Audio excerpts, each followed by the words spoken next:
Hello sisters, this is Ramya from RS sisters. ఈరోజు క్లాస్లో first నేనైతే డయాగ్నల్ బేస్టింగ్ స్టిచ్ అన్న చెప్పబోతున్నానండి. ప్రీవియస్ క్లాస్లో ఆల్రెడీ మనం ఈవెన్ బేస్టింగ్ స్టిచ్ అలానే అన్ఈవెన్ బేస్టింగ్ స్టిచ్ చూసాం కదా.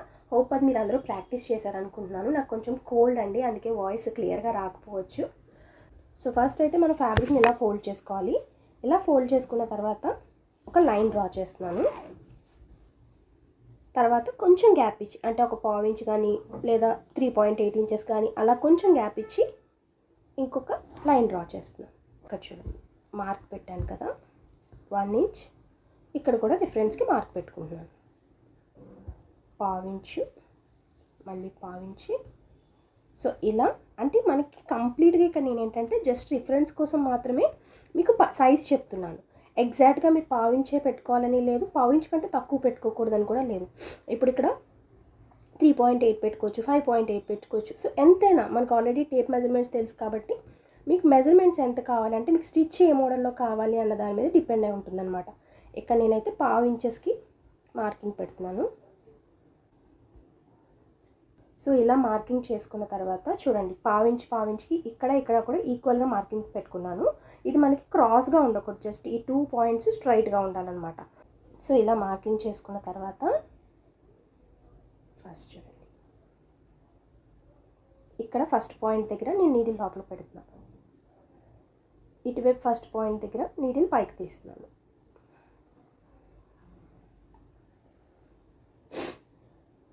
తర్వాత మళ్ళీ ఈ పాయింట్ దగ్గర లోపల పెట్టి ఈ పాయింట్ దగ్గర బయట తీస్తున్నాను. ఇక్కడ మనం ప్రీవియస్గా కుట్టింది ఎలా ఉంది, స్ట్రైట్ వస్తుంది కదా. ఇక్కడ ఏంటంటే క్రాస్గా వెళ్తుంది అనమాట స్టిచ్ అన్నది. సో సేమ్ ఇలానే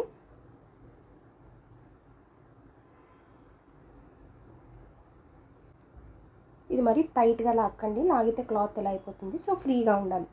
హ్యాండ్ స్టిచ్ ఎప్పుడు వేసినా కూడా మనకి ఫ్రీగా కుట్టాలన్నమాట, టైట్గా లాగి కుట్టకూడదు. చూడండి, థ్రెడ్ ఇక్కడ కరెక్ట్గా ఫ్యాబ్రిక్ సరిపోయినట్టు వచ్చాక ఆపేసేయాలి.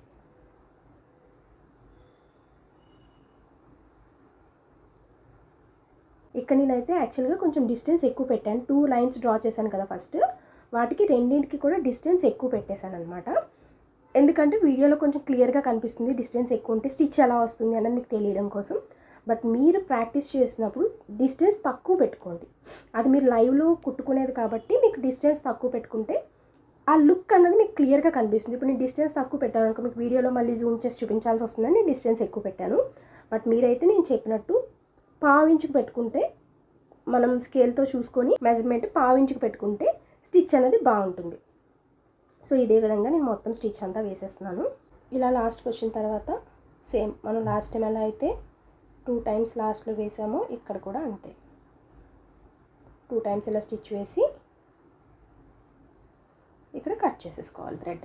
ఇక్కడ చూసారా, స్టిచ్ అనేది అలా క్రాస్గా వచ్చింది కదా. ఇప్పుడు నేను బ్యాక్ సైడ్ రొటేట్ చేసి చూపిస్తాను. ఇది యాక్చువల్గా ఫ్యాబ్రిక్ బ్యాక్ సైడ్ అనమాట. ఫ్రంట్ సైడ్ మనకి ఇలా వస్తుంది స్టిచ్.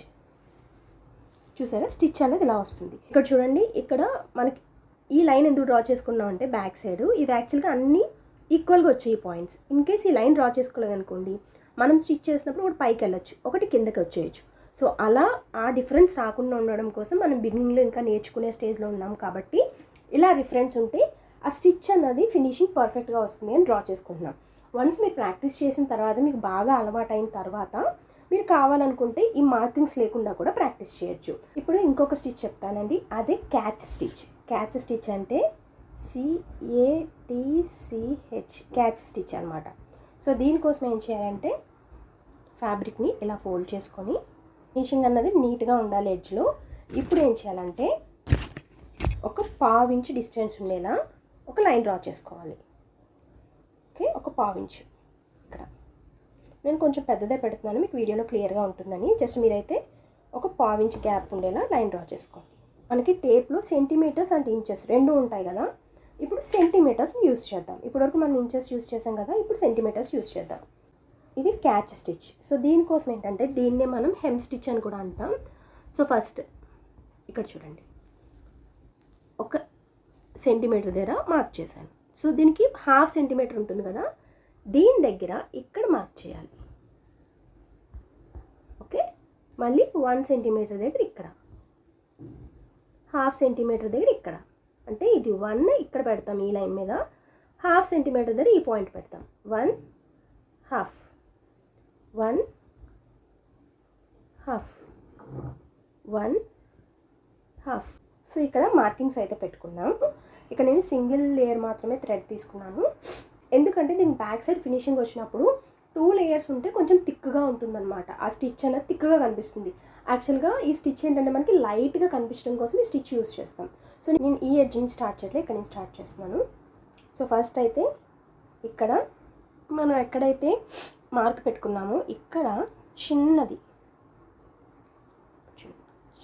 జస్ట్ పాయింట్ ఇలా చూసారా, అంత చిన్నది పెట్టుకున్నాను. పెట్టి నీడిల్ని థ్రెడ్ తీసుకోవాలి. ఇప్పుడు సేమ్ వే ఈ ఎడ్జ్లో కరెక్ట్గా ఈ క్లాత్ ఎండింగ్ దగ్గర అనమాట, ఇక్కడ కూడా సేమ్ ఇలాగే చిన్న స్టిచ్, చాలా చిన్నది. సో నీడిల్ని ఇక్కడ మనం బ్యాక్కి తీసుకెళ్తున్నాం చూసారా. సేమ్ వే ఇక్కడ కూడా చిన్న పాయింట్, ఇక్కడ కూడా బ్యాక్ చూసారా. ఇక్కడ మనకి ఎలా అంటే చూడండి, ఇక్కడ ఎక్స్లా ఉన్నట్టు వస్తుంది. సో ఎక్స్ ఎలా ఉంటుంది అలా ఆ వేలో ఫామ్ అవుతుంది అనమాట. ఇది ఎంత చిన్నగా వేసుకుంటే స్టిచ్ ఫినిషింగ్ అనేది అంత బాగుంటుంది అనమాట. సో అందుకే ఇక్కడ మనం చిన్న పాయింట్ స్టిచ్ చేసుకోవాలి. అండ్ స్టిచ్ చేసుకుంటున్నప్పుడు మర్చిపోకండి 2 లేయర్స్ ఉంటాయి కాబట్టి 2 లేయర్స్ని నీడిల్లోకి వెళ్ళేలా పెట్టాలంటే ఎగ్జాంపుల్ మీకు చూపిస్తాను చూడండి. ఇక్కడ చూడండి నీడిల్ కనిపిస్తుంది ఇక్కడ, అంటే నేను ఓన్లీ ఈ పై లేయర్లో మాత్రమే పెట్టాను, లోపల లేయర్కి వెళ్ళలేదు. అందుకోసమని అలా కాకుండా మీరు స్టిచ్ చేస్తున్నప్పుడు 2 లేయర్స్కి ఫ్యాబ్రిక్ వెళ్ళేలా స్టిచ్చింగ్ చేసుకోవాలి.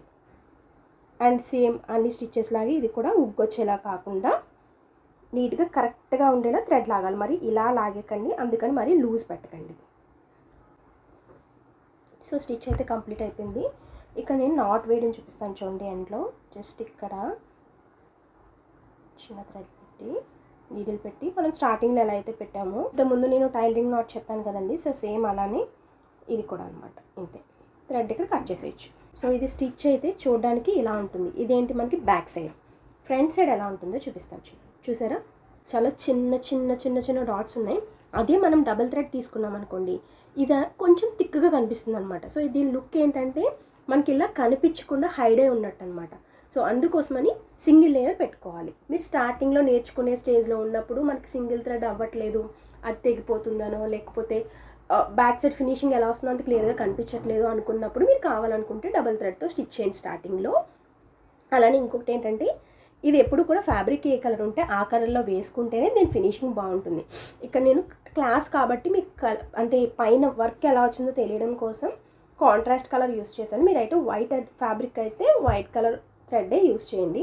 నాకు మాట్లాడడానికి కూడా కొంచెం బయటకు వాయిస్ రావట్లేదు, అందుకే మీకు ఇంకా క్లియర్గా ఎక్స్ప్లెయిన్ చేయలేకపోతున్నాను ఇంకా పాయింట్స్. సో ఈ క్లాస్లో మనం 2 స్టిచెస్ నేర్చుకున్నాం. ఫస్ట్ది ఏంటంటే క్యాచ్ స్టిచ్, సెకండ్ది డయాగ్నల్ బేస్టింగ్ స్టిచ్.